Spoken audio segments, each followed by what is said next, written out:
He called 911, dispatcher answered his call. Hey, what is your emergency? I can't get a hold of my wife. She took the kids to the park this morning, and they came back without her. I'm starting to get worried. She's never done this before. Sir, I need you to stay calm. Can you tell me your location? Beverly Hills, we were supposed to meet up. I went home, but she wasn't there. She's not answering her phone. The kids are here, but they are acting strange. They won't tell me what happened. Something's wrong. Please, help me. Help is on the way, sir. Stay with me and don't hang up. The call ends with a soft click. The unsettling silence that follows speaks volumes. Ryan Hart's words hang in the air, heavy with something he's not saying that doesn't add up. Why was his wife acting strange? Why was he so calm, yet so frantic at the same time?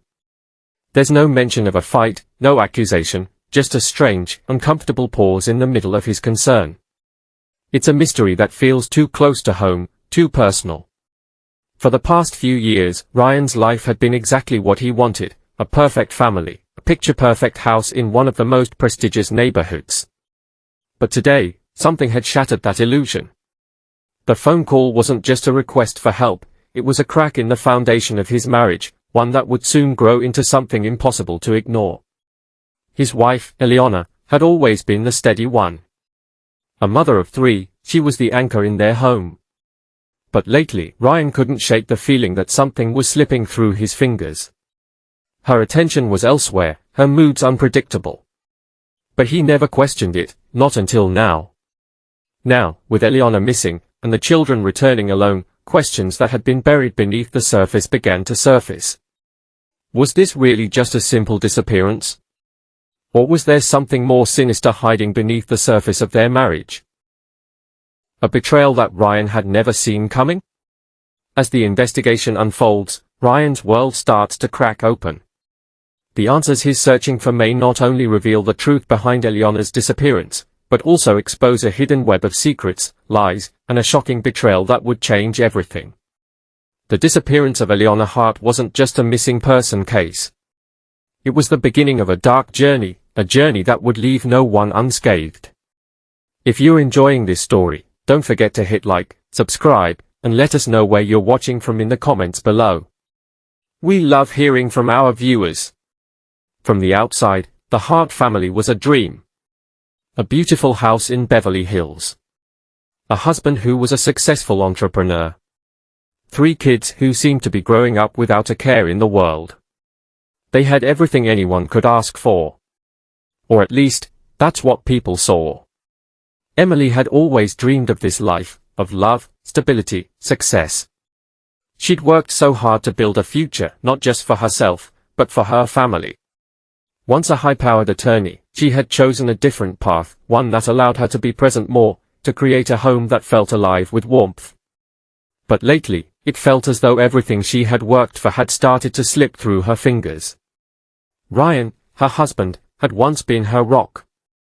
Charismatic, driven, everything a woman could want in a partner.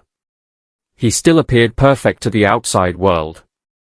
He spoke at charity events, volunteered, smiled for the cameras. But Emily felt the shift long before the world began to notice.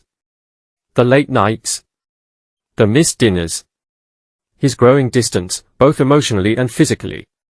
Ryan's success had created an empire, but it had also created a wall between them. He was always too busy with work, or too tired to talk. At first, Emily had thought it was just the pressure of the business. But over time, the excuses piled up, and her loneliness grew. She found herself slipping into a role she never imagined, the dutiful wife, the perfect mother, even when the cracks in her heart began to widen.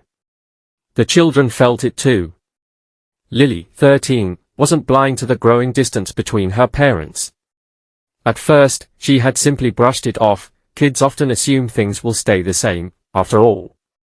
But now, every argument, every long pause at the dinner table, every glance exchanged between her mother and father made her more aware of the tension. She wasn't sure what it all meant, but she knew something had changed. Max, 10, noticed it too. His usual joy had been replaced with a quieter energy. He spent more time alone in his room, building his Lego castles or playing video games, as if trying to shut out the discomfort that hung around the house.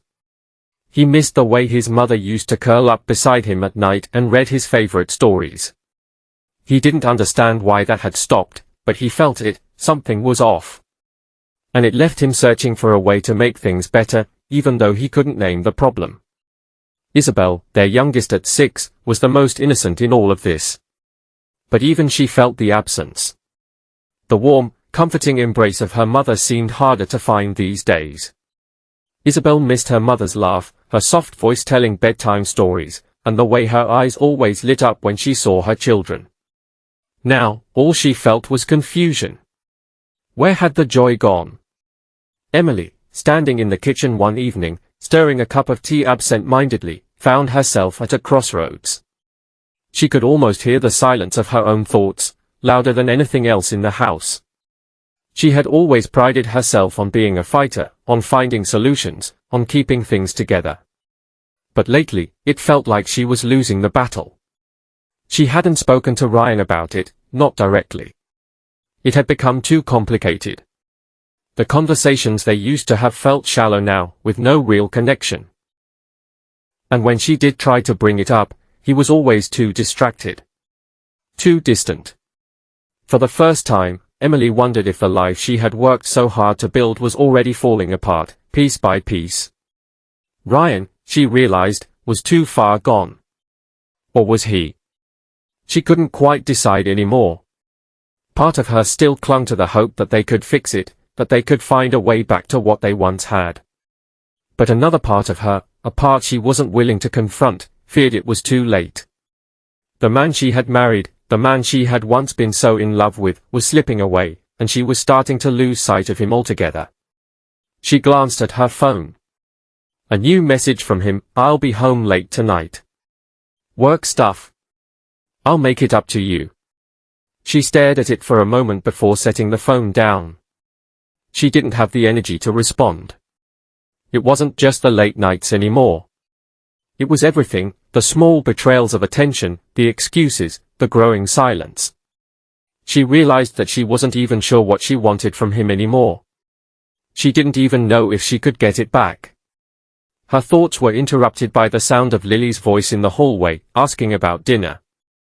Emily's heart sank as she thought about how much her daughter was changing, how much everyone was changing. No one in this house was the same person they had been a few years ago. Not even Emily.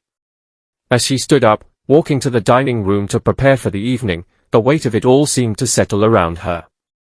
The children were growing up. Ryan was withdrawing further.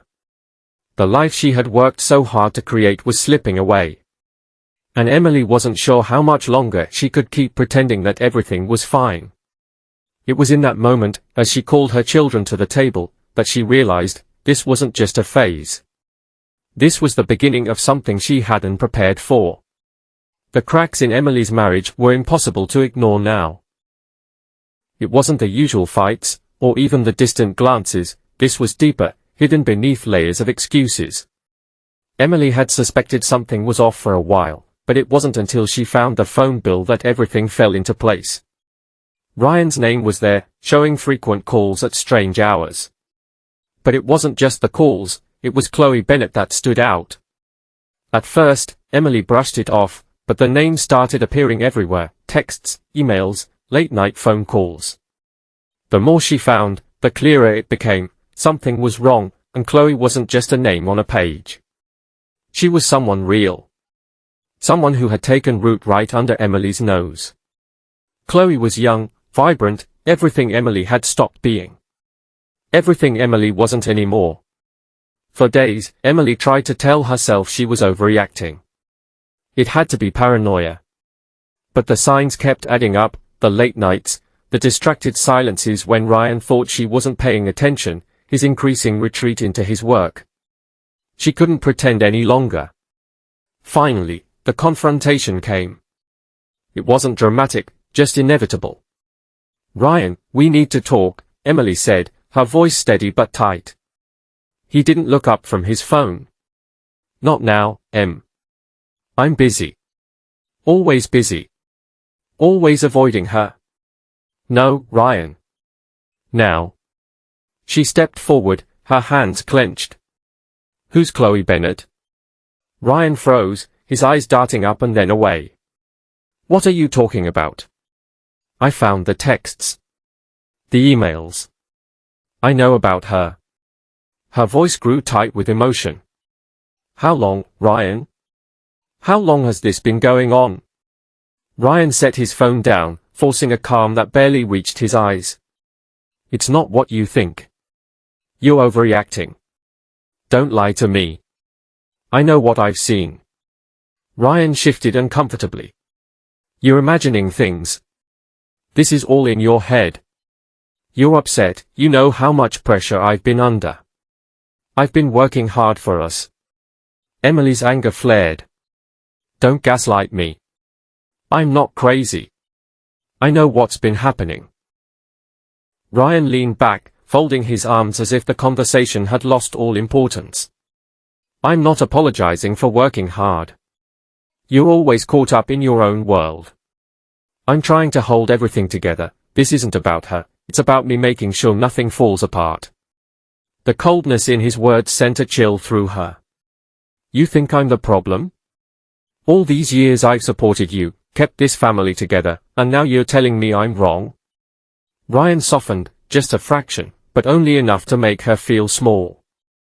Emily, I didn't want any of this to happen. I never meant to hurt you. Emily stood still, silent. His words didn't hit her the way they used to.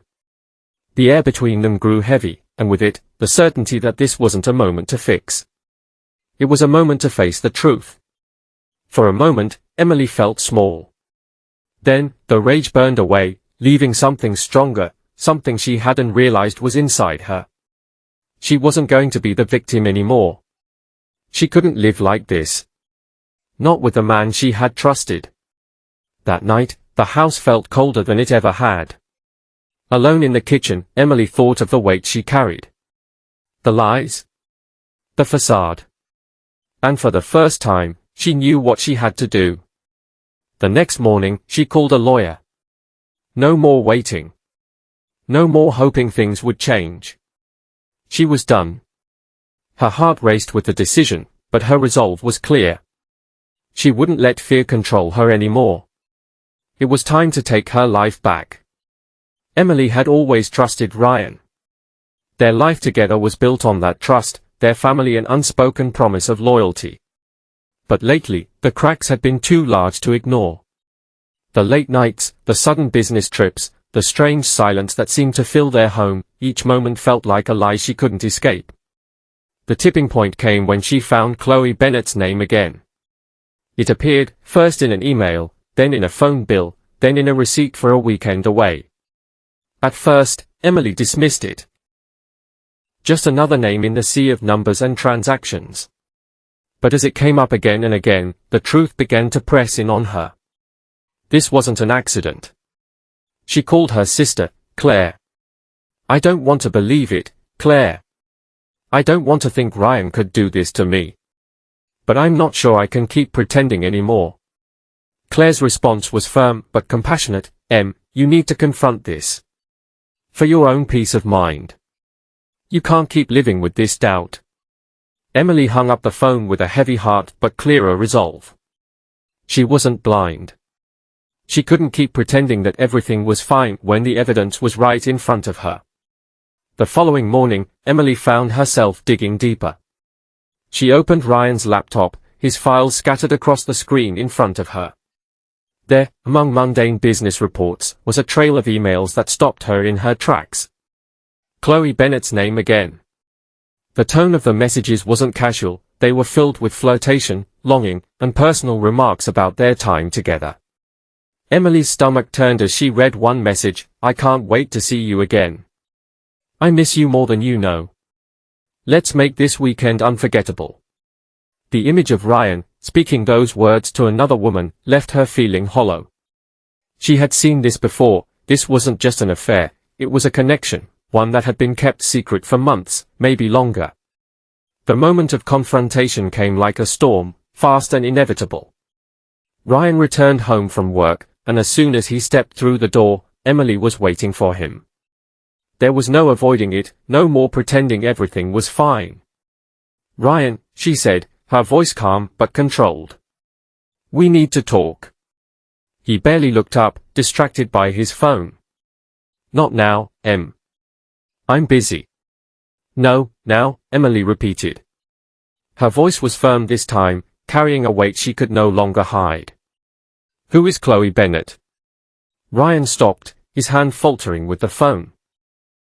He turned to face her, a flicker of panic flashing in his eyes before it disappeared. "What are you talking about?" "I found the hotel receipt. I've seen the emails." "I know about her," Emily said, standing her ground, her eyes locked with his. "How long has this been going on?" Ryan's face stiffened. He put his phone down with a long sigh. "It's not what you think, Em. You're blowing things out of proportion." Emily's resolve deepened. "I know what I've seen. Don't try to talk me out of it. I'm not the one in denial here." Ryan's posture shifted.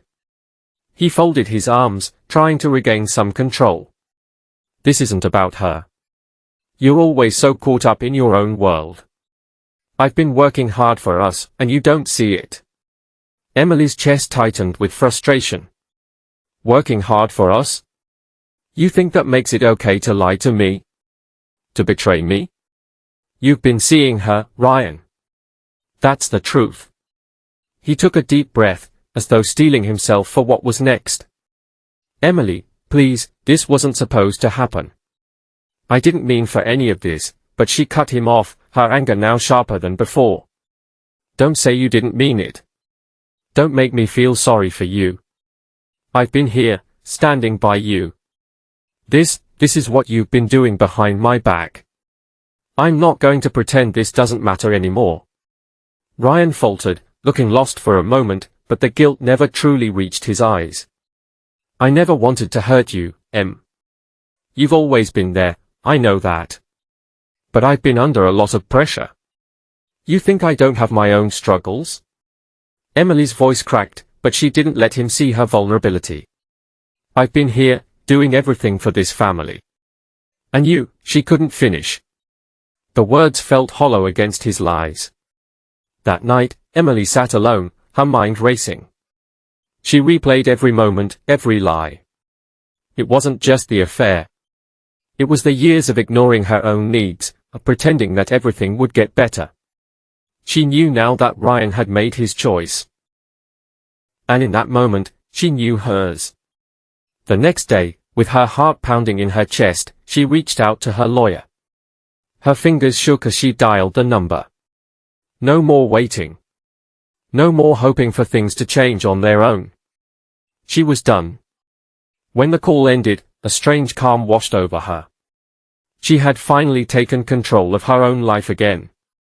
The decision wasn't easy, and it wasn't without fear. But it was the only choice that made sense. Ryan had made his decisions. Now, it was her turn to make hers. June 15, 2020, started off as just another morning. Emily kissed the kids goodbye as they headed to school, the usual rush of preparing lunches and packing bags. She didn't notice how her heart seemed to slow as they left, a quiet moment in her otherwise hectic life. She needed space, time to think, but she kept moving forward. By 10 a.m., Emily returned home, her footsteps light as she closed the door behind her. She glanced at the clock, 2 hours before she needed to pick the kids up. She could breathe now. The day should have been ordinary, but it wasn't.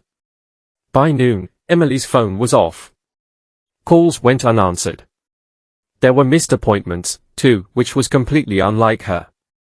Ryan, still at home, seemed unusually calm, though he was clearly aware of Emily's absence. He told the police later, with a strange indifference in his tone, she probably went to visit a friend. She's been on edge for a while now. But there was something about his lack of urgency that struck them. Emily had never disappeared without leaving a note or at least a message. Where could she have gone? His calmness, though, felt almost rehearsed. The longer it went on, the more it seemed off. By late afternoon, Emily still hadn't returned. Her purse remained untouched on the table. Her car, parked outside, was the only sign she had been home that day. Ryan continued to go through the motions, pacing only when the police arrived, but there was no panic in his eyes. The children were beginning to sense it. Max kept asking if Mom was coming home, his innocent curiosity now tinged with fear. Lily, who had been quieter lately, started to ask questions too. "Where's Mom, Dad?" Ryan's answers, though hollow and flat, didn't reassure anyone. "Maybe she's gone for a break," he said with a forced shrug when the officers pressed further. But there was something in his voice, in his movements, that made them uneasy. The officers began their investigation by looking through the house for any signs of a struggle. Nothing was amiss. No signs of forced entry. Her phone, however, was nowhere to be found. The only thing left behind was her purse, the rest of her life gone, just like that.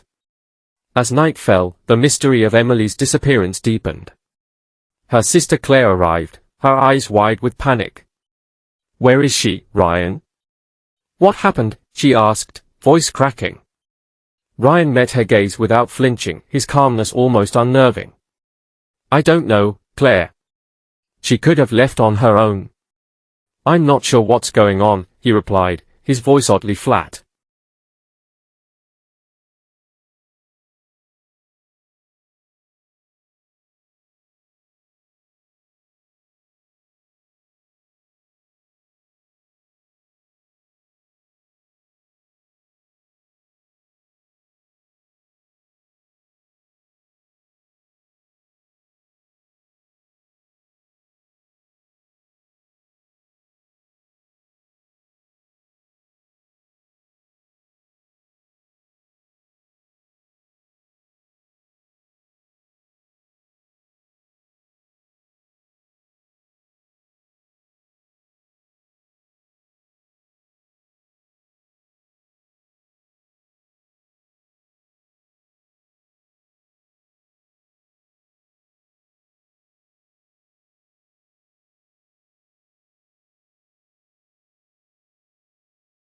But Claire was unconvinced.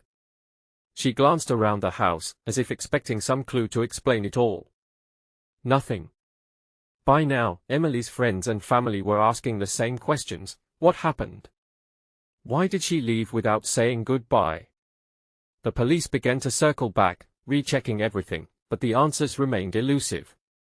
Emily's kids were confused, frightened, and left with only questions they couldn't answer. Emily's phone stayed off, and her absence started to feel too deliberate, too intentional for someone who had always been in control. Had she run away? Did she leave on her own accord? The absence of evidence only fueled the confusion. What the police didn't know, what no one knew, was that the truth was not as simple as it seemed. The investigation was moving in circles. At first, Emily's disappearance seemed like a simple case of a woman needing space. But as the hours stretched into days, something started to feel deeply wrong. The clues, or rather the lack of them, kept pointing in a direction that no one had wanted to consider. It wasn't until the police started inspecting the garage that the first real clue surfaced. Small, dark stains were found near the side door, some smudged, others carefully wiped away, as though someone had tried to erase their presence. At first, the stains were dismissed, perhaps from something as mundane as a spill. But when they were tested, the lab results came back unmistakable. They were Emily's blood. Ryan's response was swift and seemingly innocent. "She must have hurt herself somehow," he explained when questioned. "Maybe on the way out. She always was in a rush." But the details didn't fit, and the timeline of events didn't make sense. Emily's blood had been found on objects inside the house, objects that seemed too deliberate, items Emily had never touched before, never moved. The investigators couldn't shake the feeling that Ryan was hiding something. The inconsistencies began to pile up, one after another. The story Ryan had told them on the night of Emily's disappearance, a simple one of her leaving to visit a friend, was starting to fray at the edges. Ryan had described Emily's departure in such a way that painted her as the author of her own disappearance, that she had simply chosen to leave and disappear for reasons only she could understand. But when the police began questioning the neighbors, they found something odd. The last time anyone had seen Emily that day was just after she'd returned from dropping the children off at school. After 10 a.m., no one had seen her leave. Yet Ryan had maintained, time and again, that she had left around noon. The timeline didn't match.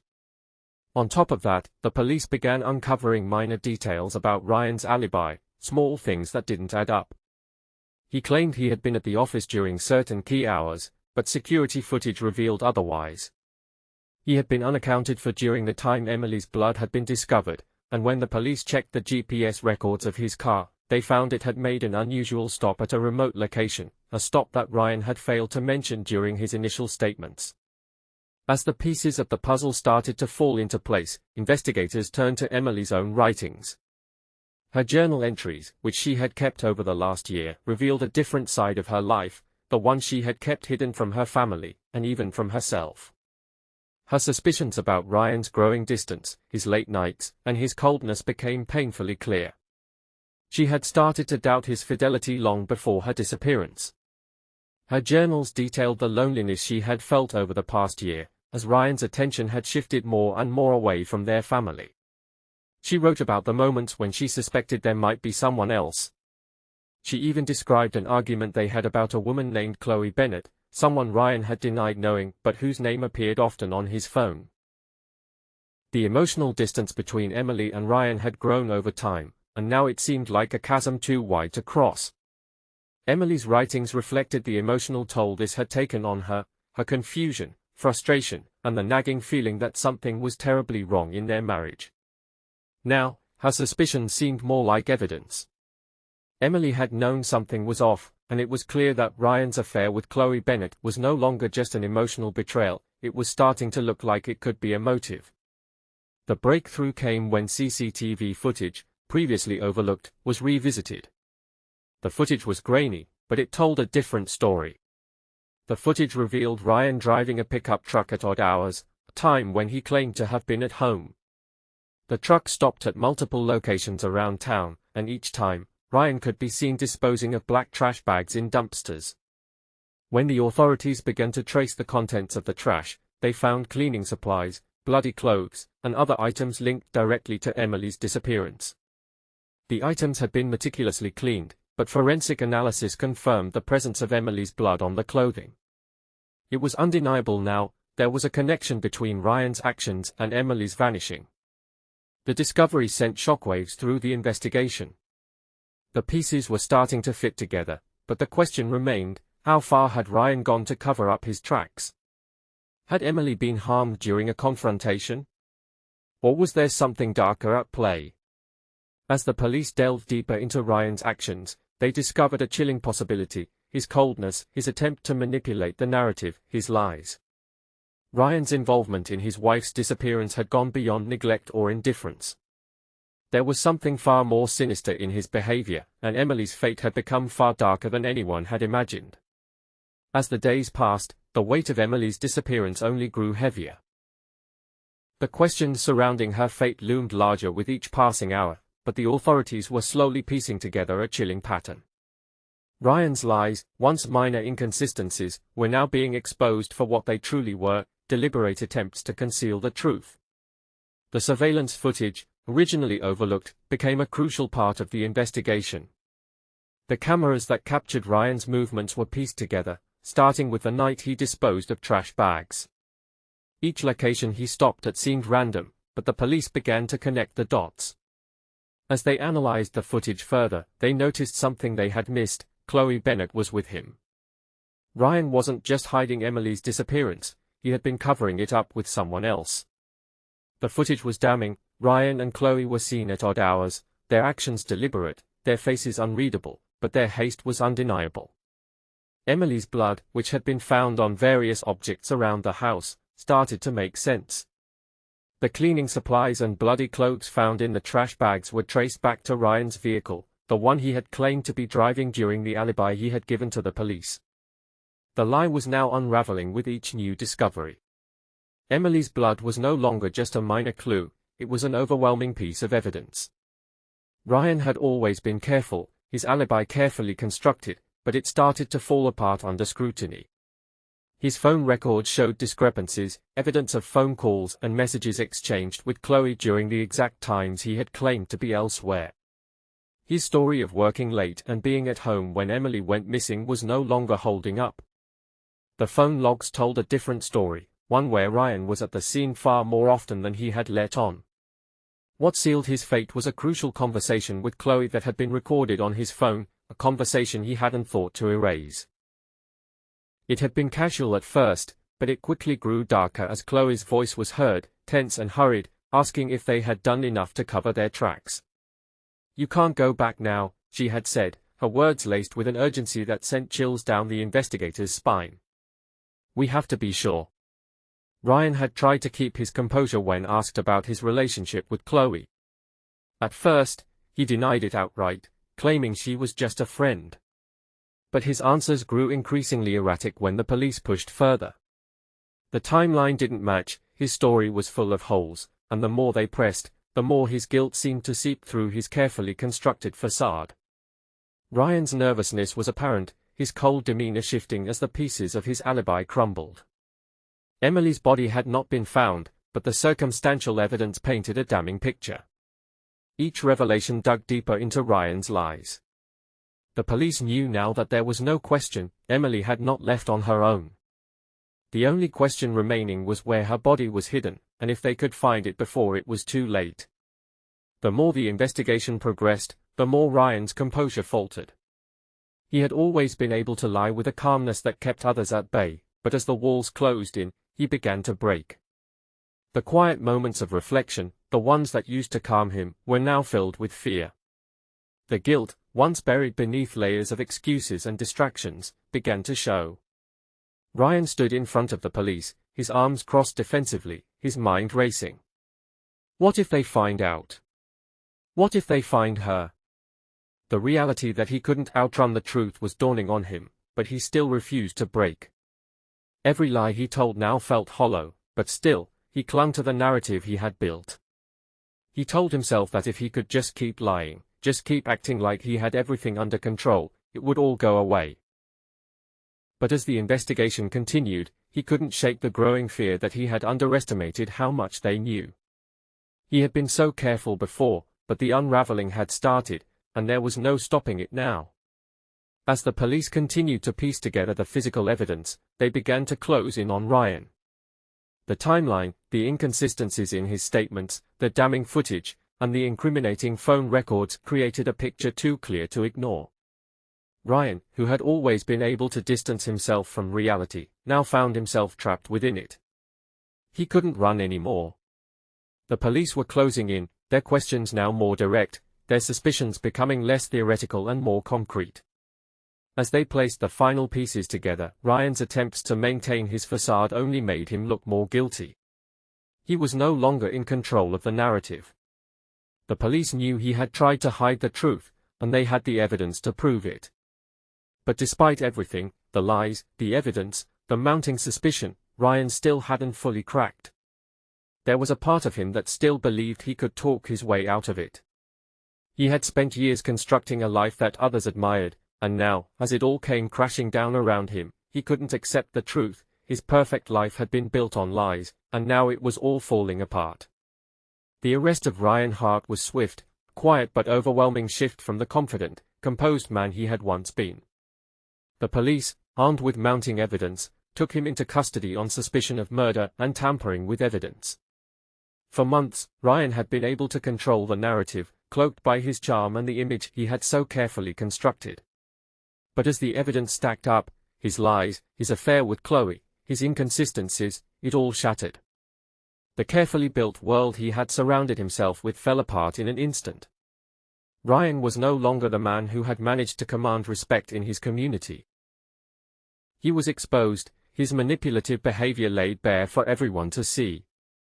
The detectives who had once viewed him as a sympathetic figure were now repelled by the cold, calculating way in which he had murdered his wife. Emily, in her quest to free herself from his control, had become a casualty of his need to maintain his wealth and status, a life built on manipulation. He had no remorse, only the sharp, desperate edge of a man who had been caught, finally, irrevocably. Chloe Bennett's involvement was revealed as the investigation progressed. At first, she had been seen as nothing more than a mistress, someone caught in the orbit of a man whose life was full of lies. But as the trial unfolded, the authorities pieced together her active role in Emily's murder.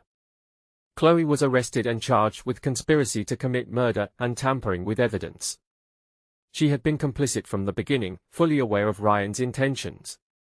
Her motivations, however, were far less about love than they were about power and the allure of wealth. Her relationship with Ryan had started as a simple affair, but it had escalated into something darker. Her manipulation of Ryan, her willingness to do anything to keep him in her life, led to a tragic outcome. As the charges were read out, Chloe's face betrayed the guilt she had tried so hard to mask. She wasn't just a pawn in Ryan's game. She had been an active player, and now she had to face the consequences. Lily, Max, and Isabel's world had been torn apart. They were no longer children with the security of a family, the comfort of their mother's love. In the weeks that followed their parents' arrests, the children were taken into protective custody. The loss of their mother, the betrayal by their father, it was too much for them to process. They were left with no one to trust, no sense of normalcy. Lily, once sharp and perceptive, had become withdrawn. At 13, she was old enough to understand the gravity of what had happened, but not old enough to cope with the weight of it. She had spent so many months sensing the tension between her parents, but nothing could have prepared her for the realization that her father was capable of such violence. The image of him, standing in front of the police with a cold, emotionless expression, haunted her. He wasn't the father she had known. He wasn't the man she had trusted. Max, at 10, could not grasp the full scope of the tragedy. He still asked questions about his mother, his voice thick with confusion.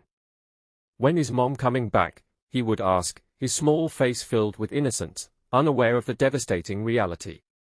The childlike hope that things would go back to normal lingered in him, but the adults around him had no answers. And Isabel, just 6 years old, couldn't process the depth of what had happened. She only knew that her mother was gone, and that her father, the man who had promised to protect her, was the reason why. She clung to the memories of bedtime stories, of the way her mother had always tucked her in at night, but those memories were fading, slipping away as the world around her became darker and colder. The children were left to grapple with not only the loss of their mother but also the painful reality of their father's betrayal.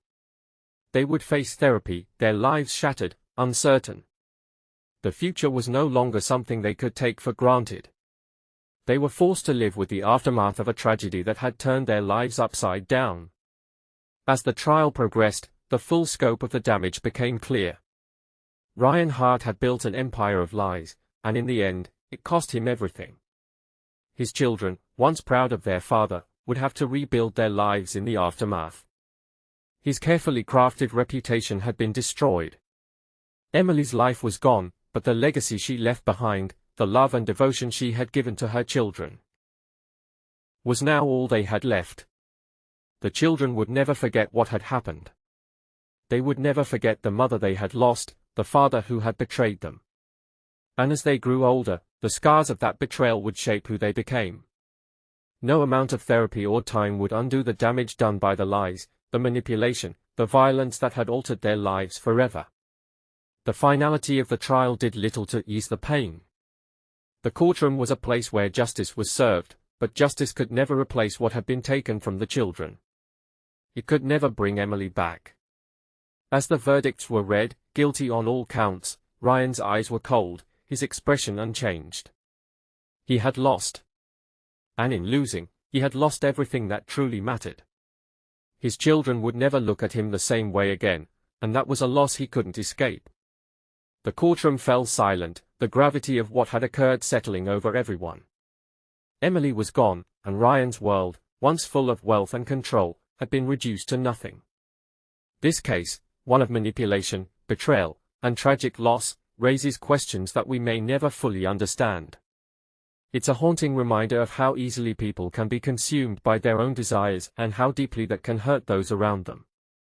If you've found this story compelling, don't forget to like, share, and subscribe. We'd love to hear your thoughts in the comments. What do you think motivated Ryan? Could Emily have escaped sooner? Leave your thoughts below. And remember, it's important to stay vigilant, to protect yourself and those you love from the unseen dangers around us.